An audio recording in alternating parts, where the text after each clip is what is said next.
మీరు బండలైతే నేను నంది కొండనయ్యా అని చెప్పాను. మీరు బండలైతే నేను నంದಿ ಕೊಂಡನಯ್ಯ అని చెప్పాను. ಒಬ್ಬ ಪ್ರತಿನಿಧಿಗೆ ಬೇಕಾಗಿರುವಂತದ್ದು ರಾಜಕೀಯ ಇಚ್ಛಾಶಕ್ತಿ, ಬಡವರ ಬಗ್ಗೆ ಬದ್ಧತೆ, ಬಡವರ ಬಗ್ಗೆ ಅನುಕಂಪ, ಇದೆಲ್ಲ ಇದ್ದಿದ್ರಿಂದಾನೇ ಇವತ್ತು 45 ಕೆರೆಗಳಿಗೆ 2ನೇ ಹಂತದ ನೀರನ್ನು ತುಂಬಿಸಿದ್ದೇವೆ. ನಮ್ಮ ಸರ್ಕಾರ ಇದ್ದಾಗ 3ನೇ ಹಂತದ ಶುದ್ಧೀಕರಣಕ್ಕೆ ಹಣವನ್ನು ಬಜೆಟ್ನಲ್ಲಿ ಒದಗಿಸಿದ್ವಿ. ಆದರೆ ಕಾಂಗ್ರೆಸ್ ಸರ್ಕಾರ ಬಂದ ಮೇಲೆ ಅದನ್ನ ಅವರು ಬಜೆಟ್ನಲ್ಲಿ ಹಣವೂ ಇಟ್ಟಿಲ್ಲ, 3ನೇ ಹಂತದ ಶುದ್ಧೀಕರಣದ ಬಗ್ಗೆ ಕೂಡ ಚಕಾರ ಎತ್ತಿಲ್ಲ. ಕುಮಾರಣ್ಣವರಿಗೆ ಪ್ರಾರಂಭದಿಂದ ಈ ಯೋಜನೆ ಬಗ್ಗೆ ಅಷ್ಟ ಕಾಳಜಿ ಇರಲಿಲ್ಲ. ಆದರೆ ನಮಗೆ ಬೇರೆ ವಿಧಿ ಇರಲಿಲ್ಲ. ಇವತ್ತು ಭಿಕ್ಷುಕರಿಗೆ ಚಾಯ್ಸ್ ಇರೋದಿಲ್ಲಂತೆ, ನಾವು ಆಯ್ಕೆ ಮಾಡಕ್ಕಲ್ಲ ಇಂಥ ಊಟ ಹಾಕುವಂತ ಭಿಕ್ಷುಕ. ಆ ರೀತಿಯ ಪರಿಸ್ಥಿತಿ ನಮ್ಮ ಚಿಕ್ಕಬಳ್ಳಾಪುರ, ಕೋಲಾರ ಜಿಲ್ಲೆಯ ಬಡವರಿಗೆ, ನಮಗೆ ರೈತರಿಗೆ ಬಂದಿದೆ. ಅಂತ ಸಂದರ್ಭದಲ್ಲಿ ಇದನ್ನು ಮಾಡಿದ್ದೀವಿ ಹೊರತು ಇದು ಶಾಶ್ವತವಾಗಿರ್ತಕ್ಕಂಥ ಯೋಜನೆ ಅಲ್ಲ.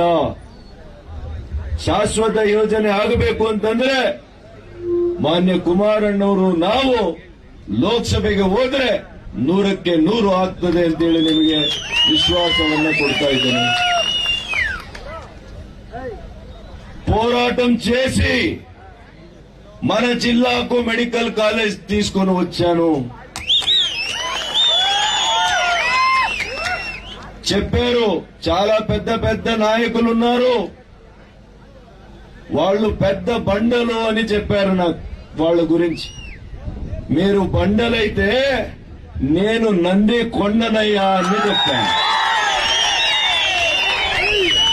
నందీశ్వరుడు ఆయన ఆశీస్సులతో నా జనం కోసం మెడికల్ కాలేజు, జిల్లా ఆసుపత్రిని తీసుకొచ్చాను.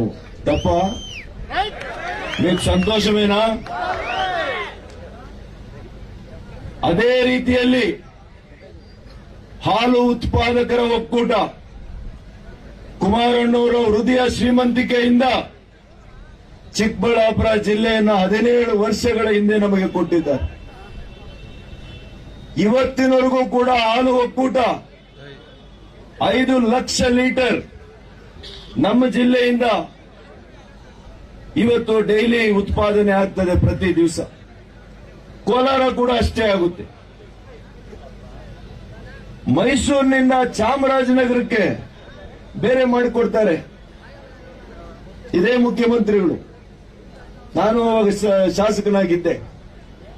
ಅಲ್ಲಿ ಎಷ್ಟು ಪ್ರತಿ ದಿವಸ ಹಾಲು ಉತ್ಪಾದನೆ? 1 ಲಕ್ಷ ಲೀಟರ್ ಕೂಡ ಇಲ್ಲ. 1 ಲಕ್ಷ ಲೀಟರ್ ಇಲ್ಲ ಕುಮಾರಣ್ಣ. ರಾಜಕೀಯವಾಗಿ ಅವ್ರಿಗೆ ಲಾಭ ಆಗಬೇಕು ಕೊಟ್ಟಿದ್ದಾರೆ. ನಾನು ರಾಜಕೀಯಕ್ಕೆ ಮಾಡಲಿಲ್ಲ. ನಮ್ಮ ಜಿಲ್ಲೆಯ ರೈತರ ಸ್ವಾಭಿಮಾನವನ್ನ ಉಳಿಸಬೇಕು. 5 ಲಕ್ಷ ಲೀಟರ್ ಇವತ್ತು ಉತ್ಪಾದನೆ ಮಾಡ್ತಾ ಇರತಕ್ಕಂತ ರೈತರಿಗೆ ಕೊಡುಗೆಯಾಗಿ ಕೊಡಬೇಕು. 2 ಜಿಲ್ಲೆಯಲ್ಲಿ ಬೇಕಾದಂತಹ ಮೂಲಭೂತ ಸೌಕರ್ಯಗಳಿದಾವೆ. ಚಾಮರಾಜನಗರಕ್ಕೆ ಆವಾಗೆ 150 ಕೋಟಿ ರೂಪಾಯಿ ಕೊಟ್ಟರು. ನಮ್ಗೆ 1 ರೂಪಾಯಿ ಹಣ ಬೇಕಾಗಿರ್ಲಿಲ್ಲ. ನಮ್ಮ ಸರ್ಕಾರ ಇದ್ದಾಗ ಆದೇಶ ಮಾಡಿಸಿ ಚಿಕ್ಕಬಳ್ಳಾಪುರ ಜಿಲ್ಲಾ ಹಾಲು ಒಕ್ಕೂಟ 1.5 ವರ್ಷ ಕೆಲಸ ಮಾಡಿದೆ. ಆದರೆ ಕಾಂಗ್ರೆಸ್ ಸರ್ಕಾರ ಬಂದ ಮೇಲೆ ಅದನ್ನು ರದ್ದು ಮಾಡಿ ಮತ್ತೆ ಕೋಲಾರ ಕಳಿಸಿದಿರಲ್ಲ, ಇದು ಸೇಡಿನ ರಾಜಕೀಯ ಅಂತ ನಾನು ಹೇಳ್ತೇನೆ.